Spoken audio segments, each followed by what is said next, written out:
Nagdiwa na pud ko nang siya exercise oh. Charing. Ako. Grabe ka na, baby. Uy, gwapo na ang bata. Wow, pugi. Paras ka papa. Ano ito? Nakauwa na. Nag-make-upan ang duha. Panibagong araw, panibagong vlog. Welcome na naman ulit sa ating channel. Ito yung kaganapan namin kahapon guys, no. Hindi nga ako nakapag-edit or nakapag-voice over kahapon dahil wala yung wifi namin. Tapos ayun, hindi ako nakapag-upload kaya ngayon na lang din ako nag-edit, no. Siguro inayos na naman ulit nila yung kanilang connection or wire ba. Dahil 'di ba nagbagyo, tapos ayun, pawala-wala talaga yung signal kahapon, nakakainis. Kaya data lang talaga yung gamit ko. Tapos buti na lang talaga kanina ay tuloy-tuloy na talaga na mayroon tayong wifi. Tapos napagdesisyonan ko talaga kahapon, meron na naman akong nararamdaman sa aking katawan kaya nag day 1 exercise na naman ulit ako. Talagang ano talaga yung aking katawan ngayon guys, no, yung parang anuhin ko na talaga yung aking katawan.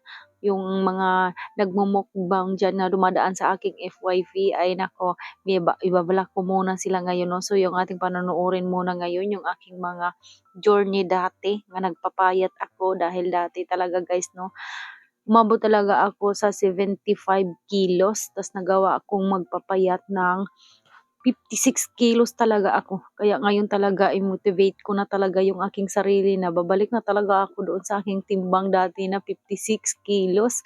Ayaw ko na talaga dito sa aking katawan ngayon na 65 or 63 kilos, no?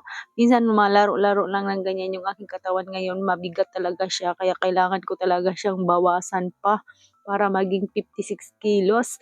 Kaya mag-i-stricto na talaga ako ngayon, no? Ayan, minsan kasi napapakain talaga ako ng mga pagkain dito sa bahay dahil si Papa Udon talaga ay hindi mo yan, ano baka kasi magtampo, hindi kainin yung mga niluluto niya. Pero ngayon talaga ay nag-i-strict na talaga tayo, no? Tuloy-tuloy na talaga yung ating pagda-diet at saka yung aking pag-i-exercise. So sa ngayon nga ay ang sakit na ng aking katawan dahil kahapon ay nag-umpisa talaga akong mag-exercise talaga. So kahit pa ganyan-ganyan lang yan guys, no, yung aking mga exercise dahil first day pa lang naman ay talagang masakit talaga siya sa katawan. Kaya ayan si Alter guys, sabi ko kay Papa Unon gupitan niya na yung bata dahil napakahaba na ng buhok at ang pangit na tingnan ni Alter, parang walang ligo lagi dahil nga kulot-kulot yung buhok ni Alter, no. So ayan na yung ating baby Alter, bagong gupit at napakalinis na niya tingnan kasi ayan, ano na yung buhok niya, hindi na halata na ba. Paglaki na lang niya guys, no, yung pahabain natin yung buhok niya. Pero ngayon dahil bata pa siya, hindi pwede na pahabain talaga yung buhok niya dahil kulot-kulot. At same talaga sila ni ano, no, ni Kuya Dreads.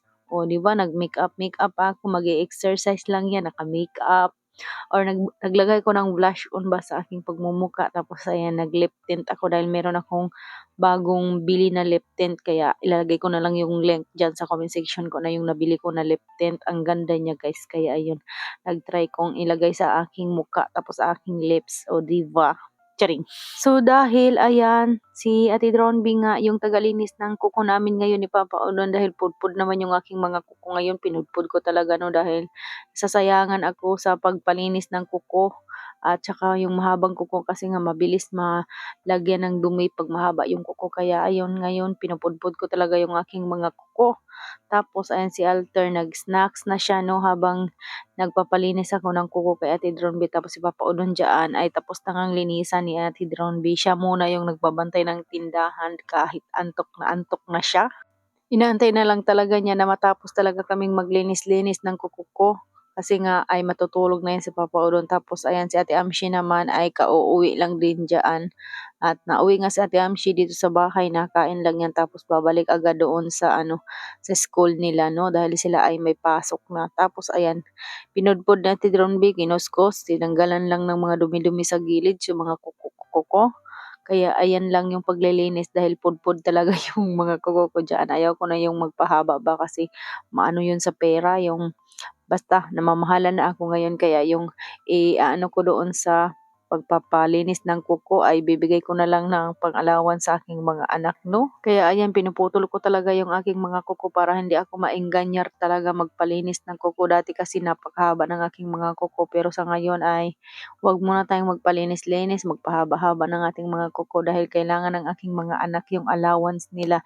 Yung ibabayad ko sa naglilinis ng aking kuko ay naku, ipapa-allowance ko na lang muna sa aking mga anak, no? Magtipid lang talaga muna tayo ngayon dahil mahirap talaga yung pera hagilapin ngayong araw.